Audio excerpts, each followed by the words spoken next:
رویداد ایرانی در سال گذشته اگه نگم درو کردن جوایز سینمایی از جمله اسکار توسط فیلم جدایی نادر از سینما بود که برام حرف در میاری. پس اجازه بدید منم مثل بقیه ایرانی‌های تشنه افتخار همینو بگم، فقط با این تفاوت که من نمیگم مهمترین رویداد ایرانی یا رابطه با ایران، میگویم مهمترین رویداد در جمهوری اسلامی یا در رابطه با جمهوری اسلامی ایران. چون سینما در ایران همچنان که میدانید یا همچنان که نمیدانید و من بارها گفتم و از گفتن تکراریش باز بیزارم، در ایران یک مقوله کاملا دولتی است و ساختار حکومتی داره. درست مثل این که شما عضو وزارت خارجه باشی، در خارج مأموریت دیپلماتیک انجام بدی. خب همه دیپلمات‌های جمهوری اسلامی که کار خلاف نمی‌کنن، بعضی‌هاشون هم کارهای خوب می‌کنن، حتی بعضی‌هاشون هم باز خدمت می‌کنن به رژیم مملکتشون. سینما هم به گمان من، اصراری هم ندارم عقیده شما با من یکی باشه، به گمان من همینطوره. اگر در این کار یعنی در دایره سینما فعالیت داشته باشی، جزو ابواب جمعی وزارت ارشاد اسلامی، بازم میگم اسلام ارشادی که ارزش یکیه، بله جزو ابواب جمعی این وزارتخونه هستی بود، ولی اینکه حقوق و مواجبت هم از جای دیگه بگیری. این لب و لباب مطلبه و غیر از اینم خود را به نادانی زدنه. آقای صیاد، حالا از دید شما مهمترین رویداد جهانی سال گذشته کدوم بوده؟ رویداد جهانی سال گذشته در رابطه با ایران یا بدون رابطه با ایران؟ از هر منظری که شما دوست دارید میتونید بهش نگاه کنید. بله، رویداد خارجی مهم بدون رابطه با ایران، اگر آمریکایی بودم میگفتم پایان کار بن لادن، اگه عرب بودم میگفتم پایان کار قذافی. چون با این کار اژدهای سه‌سری که در ممالک اسلامی عرض اندام میکرد یا هنوز میکنه، یک سرش سرکوب شد، سر دومش جناب بشارالاسد که داره به تنش زیادی میکنه، سر سومش هم اگه شما نمیدونید فال خواجه حافظ شیراز بگیرید بهتون میگه کیه و سرنوشتی در انتظارش. و اما رویداد مهم جهانی اگر در رابطه با ایران بخواید، باز باید بگم که یه جورایی همون آشتی کردن جمهوری اسلامی با اسرائیله. منظورتون چیه؟ چنین اتفاقی که هنوز نیفتاده از دید بسیار. مثل برادر شما تو باغ نیستید، چطور نیفتاده؟ البته دلیلش هم همین فیلم جدایی نادر از سیمین ها که صحبتش بود. چطور میشه بیشتر توضیح بدین؟ برای یه جورایی به رویداد مهم جهانی هم ارتباط پیدا میکنه. بله، من حتی معتقدم اسم این فیلم میشه گذاشت امدادات غیبی، چون پدیده‌ای که جمهوری اسلامی رو با اسرائیل یه جورایی آشتی بده حتی از امدادات غیبی خیال میکنم بالاتره. بازم توضیح بدم. البته منظور شما اشاره است که نامزدهای نهایی جایزه اسکار بهترین فیلم خارجی یک فیلم اسرائیلی بود و این فیلم جدایی نادر از سیمین از ایران. دقیقاً همینطوره. شما در 30 سال گذشته هیچ مسابقه‌ای حالا ورزشی یا غیر ورزشی سراغ دارین که اسرائیل و جمهوری اسلامی با هم شرکت داشته باشن و شرکت کنندگی جمهوری اسلامی از مسابقه خودش رو کنار نکشیده باشه؟ یه جایی حتی شنیدم شناگر جمهوری اسلامی گفته من تو این آب شنا نمی‌کنم چون شناگر اسرائیل رفته توش. این فقط یک استثناست، یک استثنای تاریخیه که پیش آمده، اونم در مراسم اسکار امسال دیگه. از این اتفاق رویداد بین‌المللی از این مهمتر در رابطه با ایران دیگه چی می‌خوای؟ از 5 فیلم شرکت کننده همونطور که اشاره کردی در مسابقه فیلم‌های خارجی، یکیش از اسرائیل بوده، یکیش از ایران جمهوری اسلامی اومده، اما شرکت کننده ایرانی قهر نمی‌کنه اینجا، از مسابقه فیلمشو بیرون نمی‌کشه، حتی خودش هم در مقر شیطان بزرگ شرف حضور پیدا می‌کنه برای گرفتن جایزه.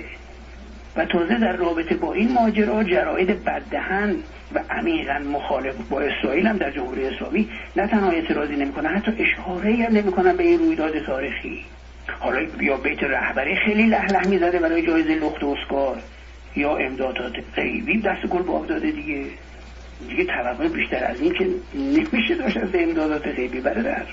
آقای صیاد، حالا که داریم با هم صحبت میکنیم من میخوام از فرصت استفاده کنم و ازتون سوال کنم که الان مشغول چه کاری هستین؟ آیا پروژه تازه‌ای برای سال 91 در دست دارین؟ الان مشغول صحبت کردن با شما. یعنی این روزها منظورمه.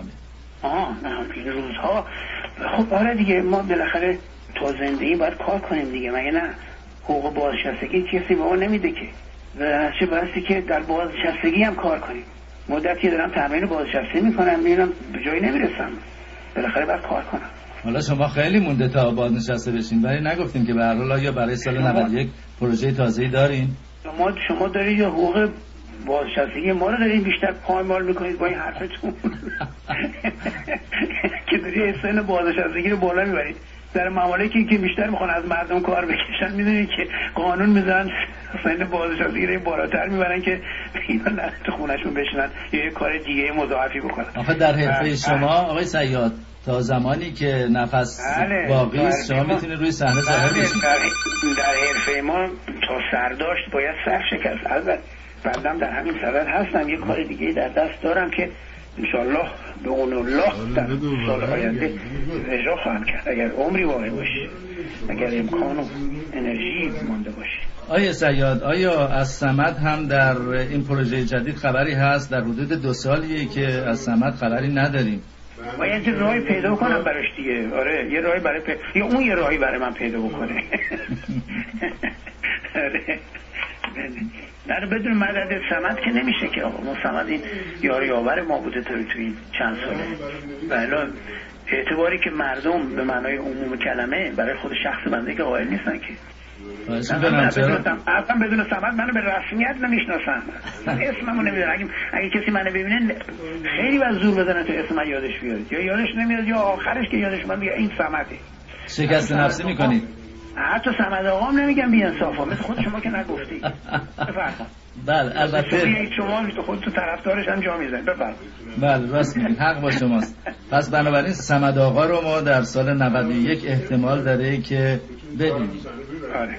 این صمد آقا مثل این که این روزها که به هر حال سنی هم ازش گذشته اما هنوز به سن بازنشستگی نرسیده و هنوز شور و شر جوانی تو سرش هست، کمی سیاسی تر از گذشته شده. والا دیگه برای اون یکی پرونده نسازی قربون من خودم پرونده قطور دارم، بهم نسبت دادین این حرفا رو دیگه. اون بیچاره بزن تو علی آباد اقلا دنبالش نرم، کار دستش ندم سر سال نو به اون چرا دیگه این نسبت ها رو میدین بنده خدا رو راحتش بزنید.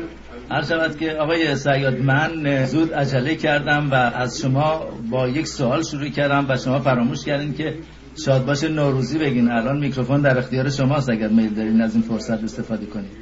بله با کمال میل، چون به هر حال در گفتگویی که در این لحظه به خصوص در این روزها انجام میشه که نمیشه از این کار خیر خودداری کرد، ولی من چند تا مطلب مفصل راجع به تقریبا مفصل راجع به نوروز گفتم که میدونم که این مطالب به اون طول تفصیلی که داره با وقتی که شما دارین سازگاری نداره.